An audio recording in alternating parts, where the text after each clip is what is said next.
नमस्कार। अवनी हिंदुस्तानी की तरफ से सारे चौकीदार भाई बहनों को भारत माता की जय। हम लोगों ने एक शब्द बार बार सुना होगा, भविष्यवाणी।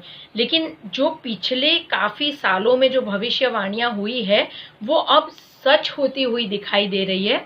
तो मैं ऐसे ही आपके सामने 10 भविष्यवाणी आज पढ़ के सुनाऊंगी, जिसको आप रिलेट कर सकते हैं अभी के राजनीतिक जीवन से लगते अभी जो प्रसंग बन रहे हैं उन सबसे। सबसे पहली जो भविष्यवाणी थी वो था, एक दिन ऐसा आएगा कि जब वोट के लिए कांग्रेस जनोई भी पहन लेगा। ये कहा था 1959 में वीर सावरकर जी ने। दूसरी भविष्यवाणी, एक दिन पूरे देश में भाजपा का राज होगा। ये कहा था अटल जी ने 1999 में सांसद में।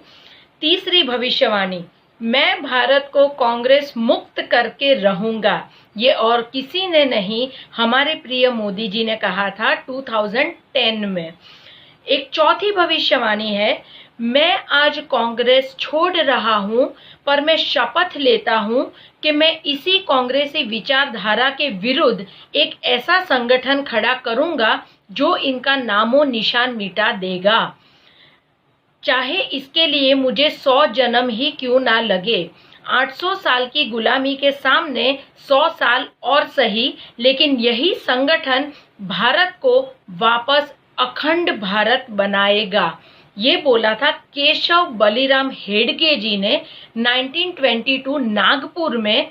और ये वही संगठन है जिसको हम लोग आरएसएस के नाम से जानते हैं, और इसी वजह से कांग्रेस सबसे ज्यादा नफरत करती है आरएसएस के संगठन वालों से।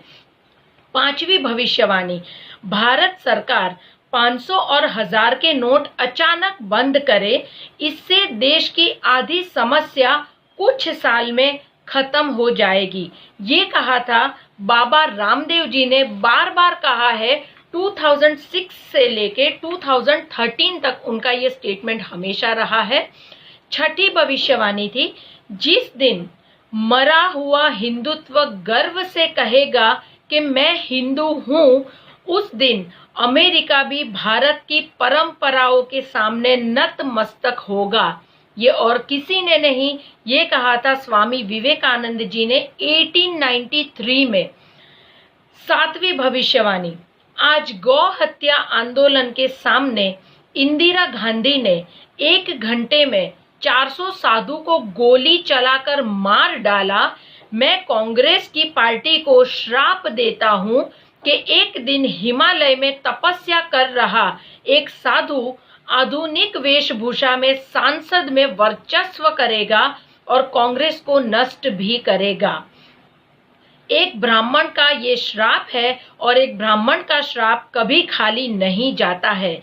ये कहा था साधु करपाली महाराज ने सांसद के सामने रोते हुए, जब वो साधुओं की लाशों को उठा रहे थे। 1966 में हुआ था ये। आठवीं भविष्यवाणी, कांग्रेस वोट बैंक के लिए इतनी गिर जाएगी कि वो जेएनयू जैसे नेहरू के वामपंथी नारों का भी समर्थन करेगी और गौ हत्या का भी खुल के समर्थन करेगी और स्वयं को नक्सली साबित करेगी। ये कहा था नन अदर देन स्वामी सुब्रमण्यम जी ने कहा था 2009 में। 9वीं भविष्यवाणी है, कांग्रेस को मैं खत्म करूंगा, जो एक आदमी संघ से ऐसा निकालूंगा जो कांग्रेस का अंतिम संस्कार करेगा। ये कहा था अगेन स्वामी सुब्रमण्यम ने 1984 में। 10वीं भविष्यवाणी, नरेंद्र मोदी भारत का भविष्य है।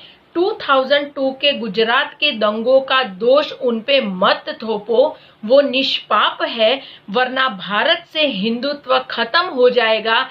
ये बोला गया था, जिनकी मैं बहुत रिस्पेक्ट करती हूँ, बाला साहेब ठाकरे ने कहा था 6 जून 2002 में। ये 10 जो भविष्यवाणियां हैं, जो अभी का जो माहौल हम हर रोज देख रहे हैं आए दिन, ये सब सारी चीजें रिलेट हो रही है और ये सारी चीजें सच भी हो रही है। तो ये जो 10 भविष्यवाणी है, उससे हमको एक चीज समझनी है कि हिंदुत्व को जिंदा रखे, ऐसी पार्टी को चुने जो आपका भविष्य सुनहरा करे, आपको अच्छा जीवन दे, सुखमय जीवन दे और आपके देश का नाम दूसरे देशों के सामने रोशन करे। इसीलिए एक साथ खड़े रहे, अपनी एकता से जुटे और भारतीय जनता पार्टी का समर्थन करे। नमस्कार, अवनी हिंदुस्तानी की तरफ से भारत माता की जय।